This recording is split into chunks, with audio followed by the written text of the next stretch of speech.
Have a nice day friends. नमस्कार विद्यार्थी मित्रो.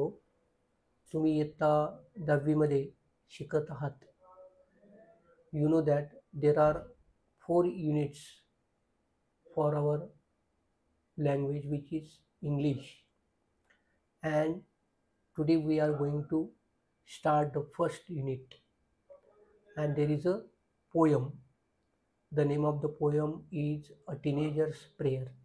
विद्यार्थी मित्र हो, 10वीच्या पुस्तकामध्ये तुम्हाला 4 युनिट या ठिकाणी बघायचे आहेत. आज आपण पहिल्या युनिटला या ठिकाणी सुरुवात करत आहोत आणि त्या पहिल्या युनिटमध्ये पहिली जी काही कविता आहे त्या कवितेचं नाव आहे teenagers prayer. This poem has been written by J Morse.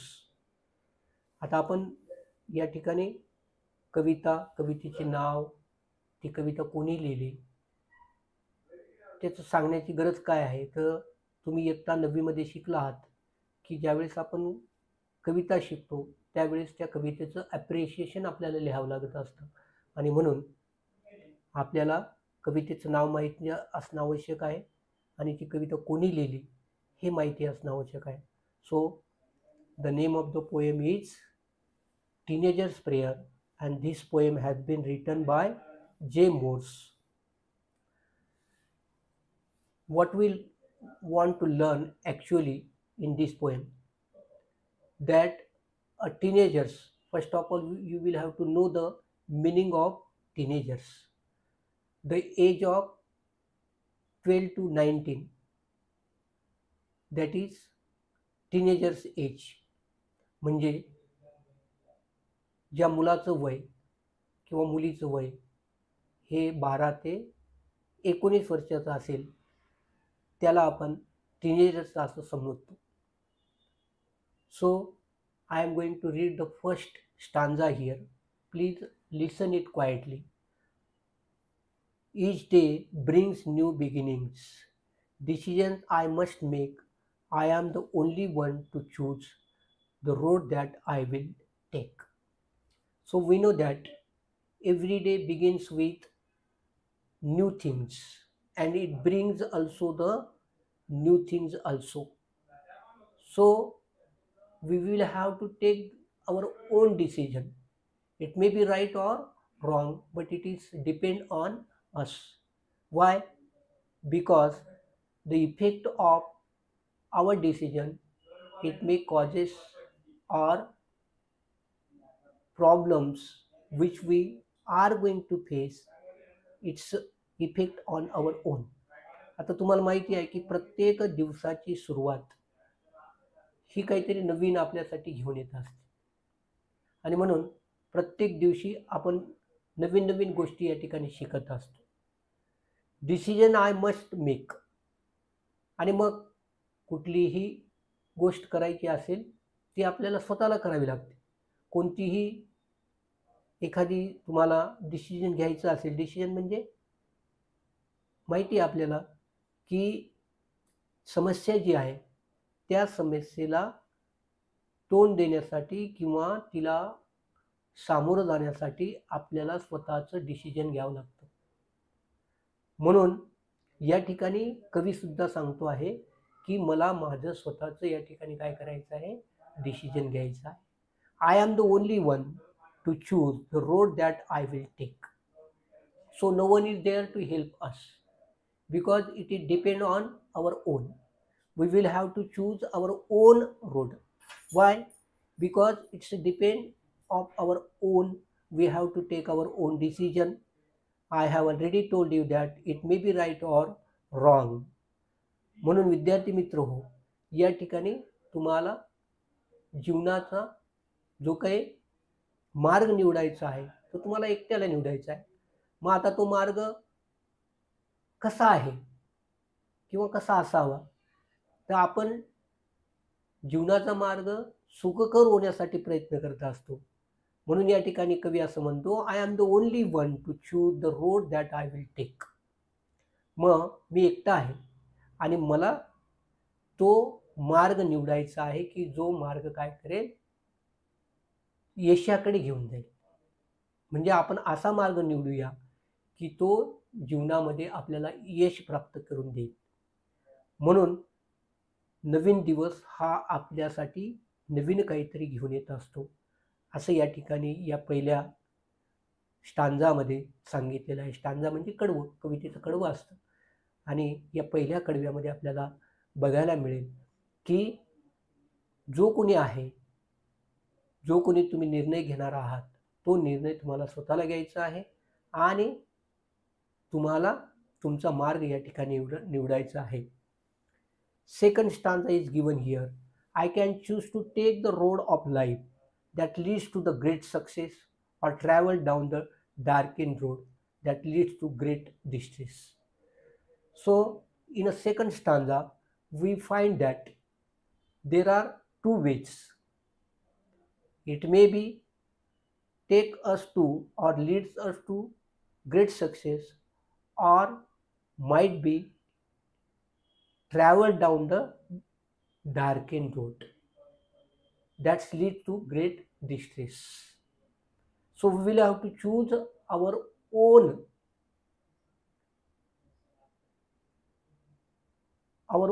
way. Why? Because it's our own decision, and we always think about the good things. We always find out the road that leads toward the success. Most of the people try to find out the success. Why? Because if you want to get more and more, you must have to take or the road that leads to the great success. The other thing, it is controversy is given here completely. Why? Or travel down the dark lane road that leads to the great distress.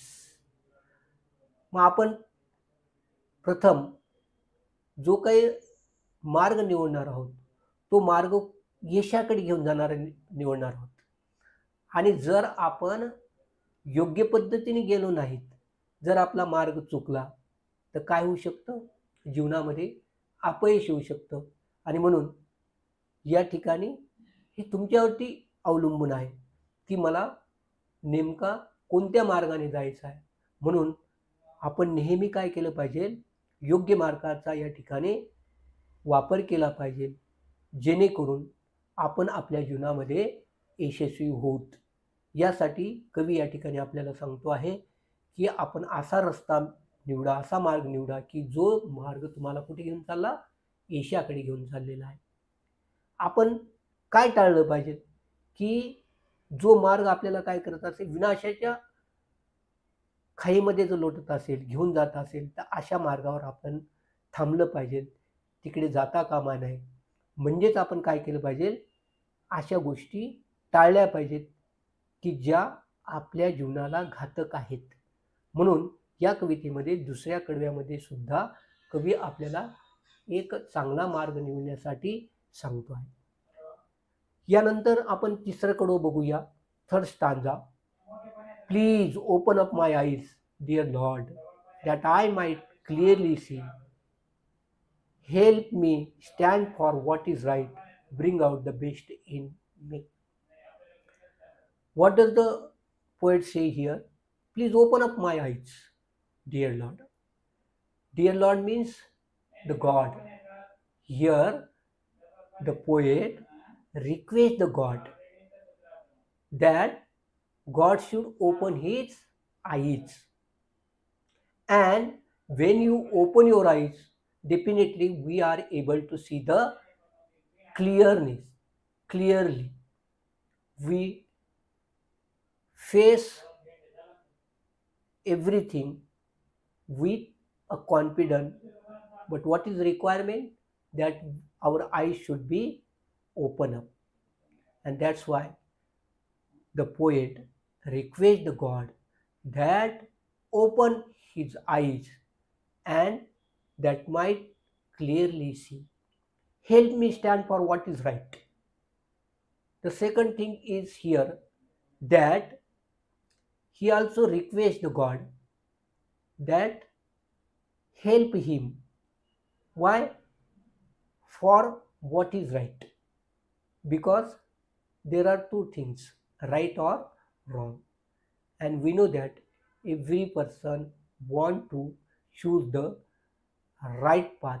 As well as here the poet also requests the god that it should be a right thing, bring out the best in me.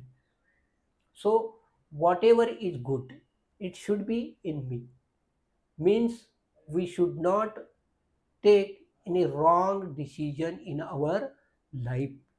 We should be very quiet, clear about our own life. We do not take any decision that harm our life. So here in a third stanza, the poet requests God that open up his eyes and bring out the best in him. In a last stanza, sorry, in a fourth stanza, here, help Lord to just say no when temptation comes my way, that I might keep my body clean and fit for life each day. Once again, here the poet requests the God. Lord means the God. Huh? It is a supreme power that it always with us whenever we are in a great need. He is ready to help us. So here the poet says that help Lord to just say no. So if anybody who take any wrong decision in his life, that God should provide him to say no. Means we have to also ability to say no to others. If anybody else who says something wrong with us, wrong about us, make some wrong things with us, at that time we should oppose him. We should oppose. If you do not oppose, definitely people take the advantage of our goodness. So here the poet requests the God that he must have a power to say the no also.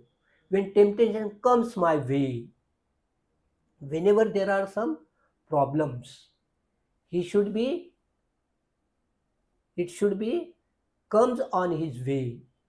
Huh?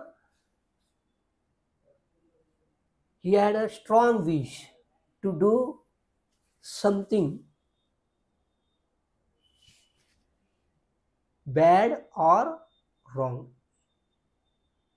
It's a wish, but we should avoid such things in our life, because that I might keep my body clean and fit for life each day. When we are sustain our life, when we save our life, when we are able to face the problems, when we solve the problems, when we keep ourselves fit. And if you want to keep yourself fit for life each day, you should keep your body clean. So here the poet again requests the God that he should give him power to say no, as well as to keep himself clean and fit for life each day. इथे कवी पुन्हा काय करतो आहे? देवाला विनंती करतो आहे. काय विनंती करतो आहे? अरे परमेश्वरा, मला अशी ताकद दे की मी एखादा कुणी जर माझ्याविषयी काही वाईट चिंतत असेल, वाईट करत असेल, तर मला त्याला नाही म्हणण्याची ताकद दे. बऱ्याच वेळेस आपण काय करतो, अन्याय जरी होत असेल तरी तो सहन करतो आणि नाही म्हणत नाही. म्हणून देवाला या ठिकाणी कवी विनंती करतो आहे, अरे परमेश्वरा, तू मला अशी शक्ती दे की मी लोकांना अपोज करू शकेल, विरोध करू शकेल. आणि मग जर तुम्ही अपोज करायला शिकलात, तर तुमच्या जीवनामध्ये ज्या काही वाईट घटना आहेत, वाईट गोष्टी आहेत, त्या ठिकाणी होणार नाहीत. आणि म्हणून जीवनामध्ये असं कुणीही नाही, की जो काय करू शकतो, वाईट गोष्टींचं समर्थन करू शकतो, वाईट गोष्टी स्वीकारू शकतो. म्हणून त्यासाठी तुम्हाला अजून कशाची गरज आहे? तर सदाकाळ आणि सर्व काळ आपण स्वतः सशक्त असलं पाहिजे. आणि यासाठी आपल्याला कशाची गरज असते? तर आपलं जे काही शरीर आहे, या शरीराने आपल्याला नेहमी साथ दिली पाहिजे. याच्यासाठी सुद्धा कवी या ठिकाणी देवाला विनंती करतो. आणि शेवटच्या कडव्यामध्ये आपण बघणार आहोत. When my teenager years are over, I know that I will see that life is lived its very best with you walking next to me. So, when his teenager's years are over, at that time he want to know that he will see. What does he will see? Means he wants to do something good in his life. Every person who have strong wish to do something in his life, as well as here a teenager also wish to do something in his life, that life is live its very best. Why do we do good things in our life? That we should spend our life quiet, calm, and very happy. Because of it, we have to do better in our life. We must have to do best in our life. Definitely, we will happily live our life. Why should we take lot of efforts? Why the students do hard work? Because they want to bring the success. And without any efforts, it is not possible to bring out good things. So here the poet again and again requests the God that he should do something better when the teenagers are over, and his life should be very simple and very effective. Means he want to get the success in his life. आणि म्हणून कवी या ठिकाणी शेवटच्या कडव्यामध्ये या ठिकाणी सांगतो आहे, वेन माय टीनेजर्स इयर्स आर ओव्हर, जेव्हा माझं किशोरवयीन जे काही वय आहे हे संपेल, त्यावेळेस I know that I will see that life is live its very best. मग तिथून पुढे माझं जीवन जे आहे ते कसं होणार आहे? सुखकर होणार आहे. आणि म्हणून सुख मिळवण्यासाठी तुम्हाला काय कशाची गरज असते? तर सुख मिळवण्यासाठी आपल्याला प्रयत्नांची पराकाष्ठा करावी लागते. जो प्रयत्न करतो तो त्याच्या जीवनामध्ये यशस्वी होतो. आता या गोष्टीची जाणीव तुम्हाला केव्हा झाली पाहिजे? जेव्हा तुम्ही 12 ते 19 वर्षाच्या वयामध्ये असाल, त्याच वेळेस या गोष्टीची जर तुम्हाला जाणीव झाली तर नक्कीच तुम्ही तुमच्या जीवनामध्ये काय होणार आहात? यशस्वी होणार आहात. आणि म्हणून यशाचा मार्ग सोपा करायचा असेल तर त्यासाठी परिश्रमाची पराकाष्ठा आपल्याला करावी लागेल. आणि म्हणून कवी या ठिकाणी पुन्हा पुन्हा काय करतो आहे? तो पुन्हा पुन्हा देवाला विनंती करतो आहे, अरे परमेश्वरा, मला काय दे? शक्ती दे, ताकद दे. कशाची ताकद दे?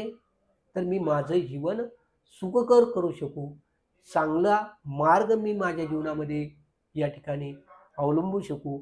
आणि जेव्हा मी माझं किशोरवयीन संपेल, त्यावेळेस मी ज्यावेळेस यूथ म्हणजे तारुण्यामध्ये ज्यावेळेस मी काय करणार आहे? पदार्पण करणार आहे, त्यावेळेस मला माझ्या जीवनामध्ये यश प्राप्त करता येईल. यासाठी कवी पुन्हा पुन्हा परमेश्वराला काय करतो आहे? विनंती करतो आहे. विद्यार्थी मित्रो, फक्त कविता शिकलो म्हणजे संपलं असं नाही, तर आपल्याला या कवितेवरती काही प्रश्न दिलेले असतात. आणि त्या प्रश्नांची उत्तरं लिहित असताना आपण कोणत्या गोष्टीचा अवलंब केला पाहिजे ती या ठिकाणी आपण बघणार आहोत. तर सर्वात पहिली गोष्ट म्हणजे कविता आपल्याला समजून घेणं फार महत्त्वाचं आहे. आता ही कविता समजून घेत असताना तुम्हाला कवितेतील जे काही डिफिकल्ट वर्ड्स असतील, न्यू वर्ड्स असतील, ते तुम्ही लिहिणं आणि त्याचा अर्थ या ठिकाणी प्राप्त करून घेणं हे क्रमप्राप्त असतं. आणि म्हणून तुम्ही सुद्धा या ठिकाणी हे जे काही डिफिकल्ट वर्ड्स दिलेले आहेत, न्यू वर्ड्स दिलेले आहेत. For example darken, here it refer to a evil. आता इव्हिल म्हणजे काय? संकट, आहे की नाही? हे कशाला सामोरं जातं? तर आपण काय केलं पाहिजे, आपल्या जीवनामधला जो काही डार्केन आहे म्हणजेच इव्हिल जे आहे ते काढून टाकलं पाहिजे. त्यानंतर distress, great worry and strain, म्हणजे खूप मोठी चिंता किंवा तुमच्यावरती असणारा दबाव. त्यानंतर temptation, a strong wish to do something bad or wrong, काहीतरी चांगलं किंवा वाईट करण्याची तुमची इच्छा, त्याला काय म्हटलेलं आहे? टेम्पटेशन. म्हणून हे शब्द तुम्ही काय केले पाहिजेत? लर्न केले पाहिजेत. या शब्दांचा अर्थ जर तुम्ही समजून घेतला तर नक्कीच कविता तुम्हाला सोपी जाणार आहे. आता या कवितेमध्ये तुम्हाला ॲप्रिसिएशन ऑफ द पोएम असा प्रश्न दिलेला असतो. प्रश्नपत्रिका जर तुम्ही बघितली तर क्वेश्चन नंबर 3 हा तुम्हाला पोएट्री सेक्शनमध्ये दिसेल आणि त्याच्यामध्ये ए आणि बी असे 2 भाग असतात. आणि म्हणून बी भागावरती तुम्हाला ॲप्रिसिएशन लिहावं लागत असतं. मग ॲप्रिसिएशनमध्ये कोणत्या कोणत्या गोष्टी तुम्ही लक्षात ठेवल्या पाहिजेत? तर पहिली गोष्ट असते टायटल, म्हणजे कवितेचं शीर्षक काय आहे. त्यानंतर दुसरी गोष्ट असते त्या कवितेचा कवी कोण आहे, त्या कवीचं नाव तुम्हाला लिहिणं गरजेचं असतं. त्यानंतर या कवितेमध्ये जी काही तुम्हाला जी कविता दिलेली आहे त्या कवितेचं रायमिंग वर्ड्स कुठले आहेत ते शोधणं गरजेचं असतं. आणि चौथा प्रश्न तुम्हाला त्या ठिकाणी लिहावा लागतो, तो म्हणजे रायमिंग स्कीम कोणती दिलेली आहे ते बघणं गरजेचं असतं. आणि शेवटचं असतं central idea of the poem, म्हणजे कविते मध्यवर्ती कल्पना लिहावी लागते. तर पहिला प्रश्न जो आहे त्याचं उत्तर सोपं आहे, ते सहज तुम्ही लिहू शकतात.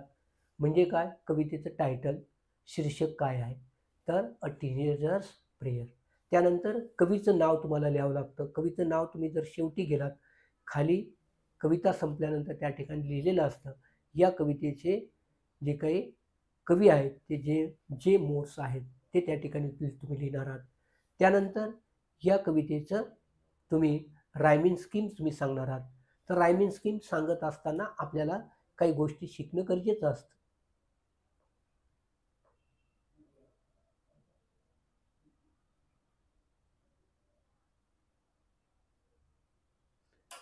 तर बघा विद्यार्थी मित्र हो, या ठिकाणी रायमिंग स्कीम तयार करत असताना कवितेची पहिली लाईन जी आहे त्या पहिल्या लाईनीचा शेवटचा शब्द बघा, बिगिनिंग्स. दुसऱ्या लाईनीचा शेवटचा शब्द मेक. तिसऱ्या लाईनीचा शेवटचा शब्द चूज. आणि चौथ्या लाईनीचा शेवटचा शब्द टेक आहे. मग आता तुम्ही रायमिंग स्कीम लिहित असताना रायमिंग स्कीमची सुरुवात ही ए पासून करायची आहे. म्हणून बिगिनिंग्स याला आपण ए असा या ठिकाणी वापर करणार आहोत. त्यानंतर दुसरा शब्द आलेला मेक. आता बिगिनिंग आणि मेक सारखे आहेत का? नाही. म्हणजे pronunciation of the words are different. म्हणजे या ठिकाणी त्या शब्दांचे जे काही उच्चार आहेत ते वेगळे आहेत. आणि म्हणून मेक या शब्दाला आपण बी असं संबोधणार आहोत. म्हणजे बिगिनिंग ए, नंतर मेकसाठी बी, नंतर पुढचा शब्द आला चूज. बघा, beginning, make, choose, all are different. when we pronounce these words there is a different pronunciation of each word. so third one choose आपल्याला त्या ठिकाणी लिहावं लागणार आहे सी. म्हणजे A B and C. Last word दिला तुम्हाला टेक. आता बघा या ठिकाणी सेम प्रोनाउन्सिएशन आहे का? आहे. कुठे आहे तो? तर दुसऱ्या ओळीतला मेक हा जो काही शब्द आहे त्याच्यासारखाच चौथ्या ओळीतला टेक हा शब्द सारखा आहे. कारण काय की यांचं प्रोनाउन्सिएशन सारखं आहे. The same pronunciation is given here आणि म्हणून आपण मेक या शब्दाला रायमिंग स्कीममध्ये बी असं संबोधलं होतं आणि म्हणून टेक या शब्दाला सुद्धा आपण काय देणार आहोत? बी देणार आहोत आणि म्हणून या पहिल्या स्टांजाची जी काही रायमिंग स्कीम आहे ती अशी होणार आहे ए बी सी बी. म्हणून हा प्रश्न या ठिकाणी म्हणजे रायमिंग स्कीमचा संपलेला आहे. त्यानंतर पुन्हा तुम्हाला रायमिंग वर्ड्स लिहावे लागत असतात. मग पहिल्या स्टांजामध्ये रायमिंग वर्ड्स कुठले आहेत? Make take. तुम्हाला प्रश्न असतो find out rhyming words from the stanza. मग स्टांजामधून जर तुम्हाला रायमिंग वर्ड शोधायचे असतील तर पहिल्या स्टांजामध्ये कुठले आहेत? Make and take. त्यानंतर दुसऱ्या स्टांजामध्ये कुठले शब्द आहेत बघा? Life, success, road, distress. तर या ठिकाणी सुद्धा सक्सेस आणि डिस्ट्रेस हे काय आहे? रायमिंग वर्ड्स आहेत. त्यानंतर पुढच्या स्टांजामध्ये म्हणजे चौथ्या स्टांजामध्ये लॉर्ड, सी, राईट, मी, इथे सुद्धा सी आणि मी हे काय आहेत?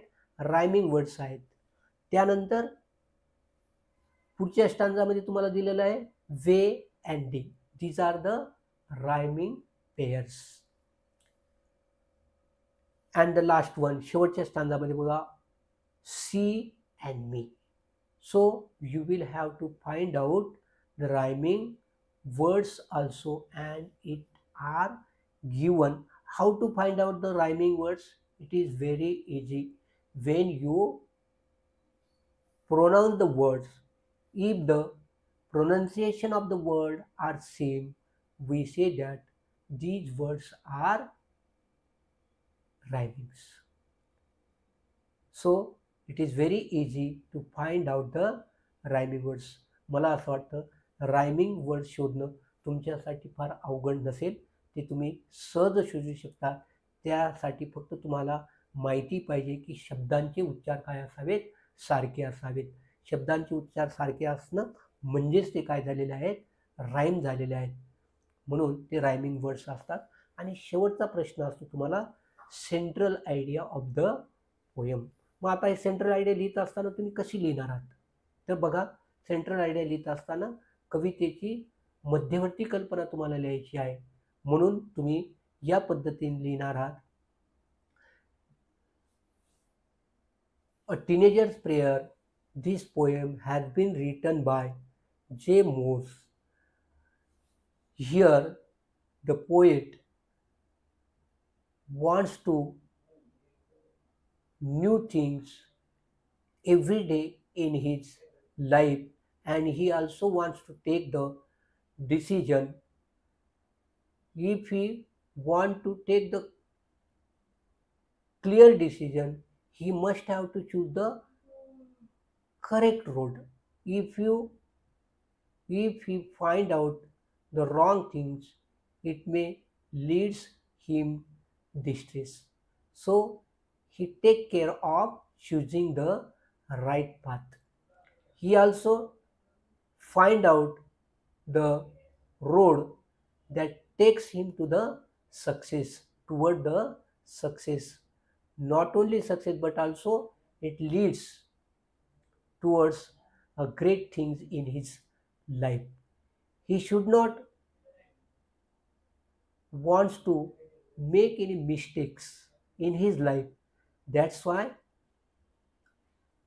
a way which takes him great distress, he try to avoid it.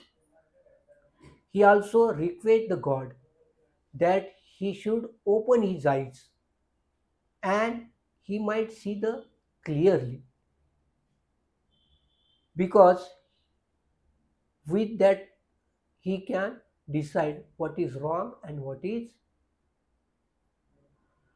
right. If he wants to make his life successful, he must have to choose the correct way means the right path. Here, the teenager's age is over, and when he entered in a youth, he wants to make his life successful. That's why, in the very beginning of his life, he should choose the correct way in his life. I think you better understand the poem here. Thank you very much.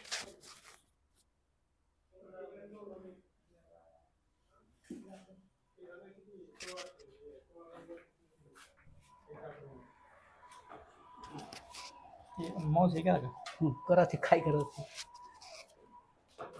Okay okay, सरांचं lecture झालेलं आहे.